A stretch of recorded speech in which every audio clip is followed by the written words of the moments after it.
Aku ini hanya bangku tua. Duduk diam di sudut lapangan, menyaksikan manusia datang dan pergi, membawa janji, membawa kerja, membawa suara. Hari ini, aku kembali mendengar cerita tentang rumah, tentang panas seng, dan tentang kecepatan yang diuji oleh rasa peduli.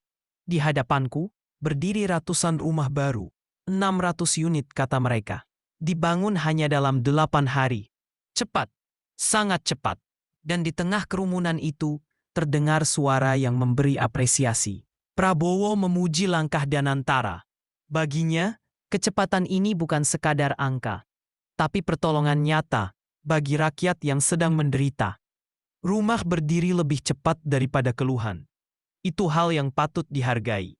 Namun, bangku tua sepertiku tahu, kecepatan bukan akhir dari cerita.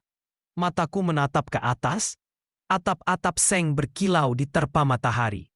Kilatnya indah dari jauh, tapi panasnya menusuk ketika siang datang. Dan disitulah koreksi muncul. Bukan amarah, bukan cercaan, hanya satu kalimat sederhana. Seng ini panas. Prabowo mengingatkan, rumah bukan hanya soal berdiri cepat. Rumah adalah tempat manusia bernaung, beristirahat, dan berharap. Jika siang hari di dalamnya seperti tungku, maka penderitaan hanya berpindah bentuk. Bangku tua ini mengangguk dalam diam. Karena seringkali, niat baik lupa pada detail kecil yang menentukan kenyamanan hidup. Lalu datanglah permintaan yang sederhana, tapi penuh makna. Cari solusi. Murah, efektif, dan dekat dengan kehidupan rakyat. Gunakan bahan lokal, kata beliau. Anyaman, ijuk, apapun yang tersedia di sekitar, yang bisa menahan panas tanpa membebani biaya. Atau, tambah saja lapisan kain di bawah seng. Bukan teknologi tinggi.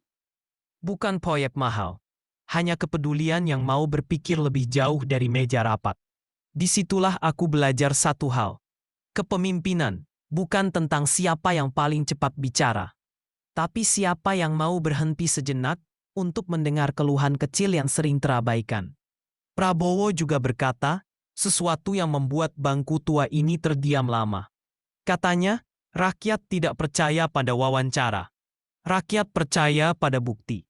Betapa sering janji diucapkan lantang, namun sunyi ketika panas seng mulai membakar siang hari.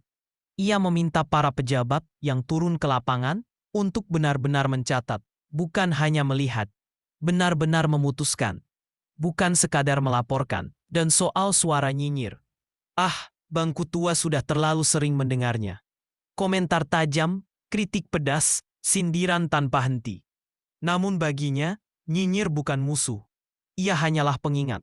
Alarm agar pemerintah tetap waspada. Asal jangan sampai suara itu menghentikan kerja nyata. Karena pada akhirnya, yang diingat rakyat bukan siapa yang paling ramai di layar, tapi siapa yang membuat rumah mereka lebih sejuk saat matahari berada tepat di atas kepala. Aku tetap di sini, bangku tua yang menyaksikan satu pelajaran sederhana. Cepat itu penting, tapi peduli membuat kerja itu berarti. Dan selama masih ada yang mau memperbaiki atap, bukan hanya memamerkan bangunan, aku percaya, harapan masih punya tempat untuk duduk dan beristirahat.